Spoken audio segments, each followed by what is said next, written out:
સાબુદાણાના વડા બનાવવા માટે મેં અહીંયા 500 ગ્રામ બટાકાને બાફીને છીણી લીધા છે।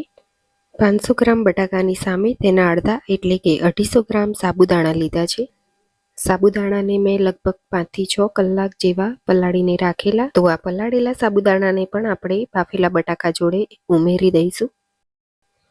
હવે અંદર એક ટુકડો છીણેલું આદું, 5 થી 6 વાટેલા લીલા મરચાંની પેસ્ટ, 7 થી 8 ઝીણા સમારેલા મીઠા લીમડાના પાન, 1 ચમચી આખું જીરું, 5 થી 6 નંગ વાટેલા મરીનો ભૂકો, 3 થી 4 ચમચી દળેલી ખાંડ, 1 આખા લીંબુનો રસ, તમારા સ્વાદ પ્રમાણે મીઠું અને 4 થી 5 ચમચી સિંગોડાનો લોટ ઉમેરવાનો છે।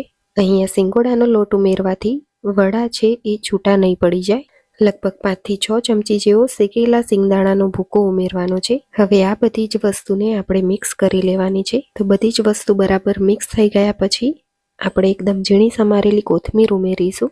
તો મેં અહીંયા અડધી વાટકી જેટલી ઝીણી સમારેલી ફ્રેશ કોથમીર લીધી છે। તેને ઉમેરીને આપણે ફરીથી આ બધું મિક્સ કરી લઈશું। તો સાબુદાણાના વડા બનાવવાનો માવો બનીને તૈયાર છે।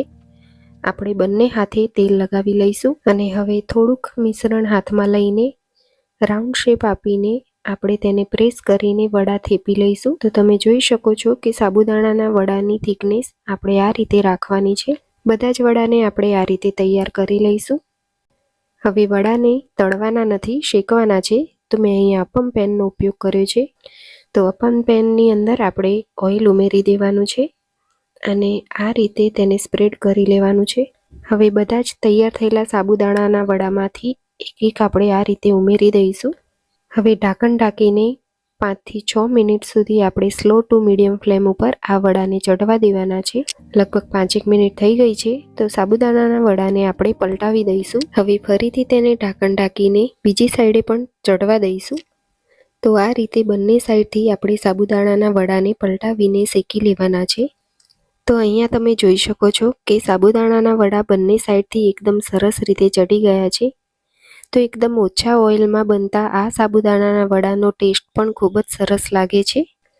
અહીંયા હું તમને સાબુદાણાનું વડું અંદરથી પણ બતાવીશ। તો તમે જોઈ શકો છો કે સાબુદાણાનું વડું અંદરથી પણ એકદમ સરસ રીતે ચડી ગયેલું છે। તો ચાલો આપણે સર્વ કરી લઈએ। તો એકદમ તીખી ગ્રીન ચટણી અથવા તો મસાલાવાળા દહીં સાથે આપણે આ વડાને સર્વ કરી લઈશું। મારી આ રેસીપી જોવા બદલ તમારો ખૂબ ખૂબ આભાર અને ફરીથી બધાને મારા જય શ્રી કૃષ્ણ।